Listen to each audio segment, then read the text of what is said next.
នេះគឺជាខ្ញុំលីហាស៊ីរ៉ា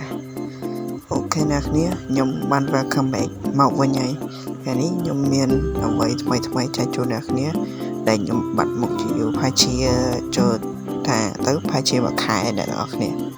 ដែលខ្ញុំបានធ្វើវីដេអូចែកជូនអ្នកនរគ្នាបានមើលអូខេអ្នកនរគ្នាបើសិនជាអ្នកនរគ្នាចង់ដឹងថាតើខ្ញុំនឹងចែកជូនអ្វីទៅឲ្យអ្នកគ្នាបានមើល Let's go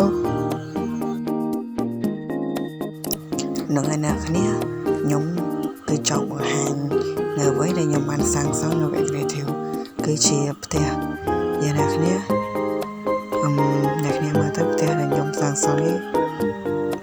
ស្អាតប៉ុណ្ណាដែរអ្នកនាងជួយដាក់ទៅឲ្យផងហើយខ្ញុំចង់ប្រាប់ថាផ្ទះនីមួយៗវានេះខុសៗគ្នាផ្ទះនេះយើងធ្វើទៅយើងអាចនៅបានគ្នាច្រើនអ្នកប៉ុន្តែខ្ញុំអត់បាន design ខាងក្នុងខ្ញុំ design តែខាងក្រៅឯងព្រោះខ្ញុំអត់ចង់ចំណាយពេលច្រើនទៅលើផ្ទះហ្នឹងតែអ្នកគ្នាជួយមើលក្បូរក្បាច់រចនាដែលខ្ញុំបាន design ផងអូខេអ្នកគ្នាមើលតាមហ្នឹងទៅឥ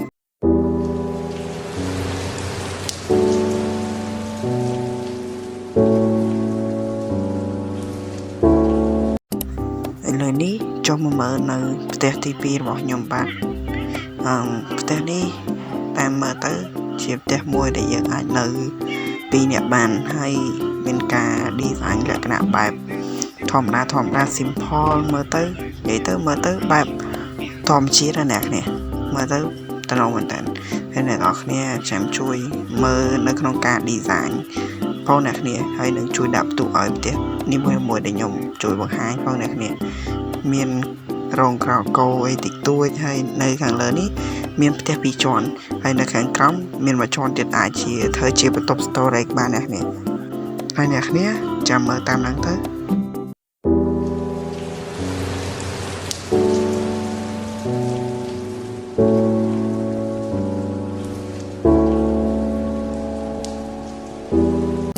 អូខេអ្នកគ្នានេះគឺជាផ្ទះចុងក្រោយដែលខ្ញុំនឹងបង្ហាញអ្នកនរគ្នាផ្ទះនេះវាពិតជាសំខាន់មែនទែនហើយក៏ស្អាតដែរហើយផ្ទះនេះលក្ខណៈវាគឺយើងនៅអាចនៅបានគ្នា2នាក់ហើយវាលក្ខណៈពិសេសសម្រាប់វានោះគឺផ្ទះនេះគឺវាពិតជាមានទីធ្លាធំធ្លាខ្លាំងមែនទែនហើយថែមទាំងមាន portal ទៅ Nether ទៀតហើយចុងលើនេះគឺជាផ្ទះដែលយើងអាចនៅគ្នា2នាក់បានតែវាមានសងខាងដែលយើងអាចថាផ្ទះភ្លោះអ្នកគ្នាហើយខាងក្រោមយើងអាចដាក់អវ៉ាន់ផ្សេងៗដូចជា storage អីយ៉ាងណាគ្នាអញ្ចឹងអ្នកគ្នាអាចមើលតាមហ្នឹងទៅហើយខ្ញុំកុំភ្លេចជួយដាក់បន្ទុកឲ្យខ្ញុំផងតែនេះវាពិតជាស្អាតខ្លាំងមែន enjoy ជាមួយនឹងភ្លេងដ៏ពីរោះទាំងគ្នាណាបាទ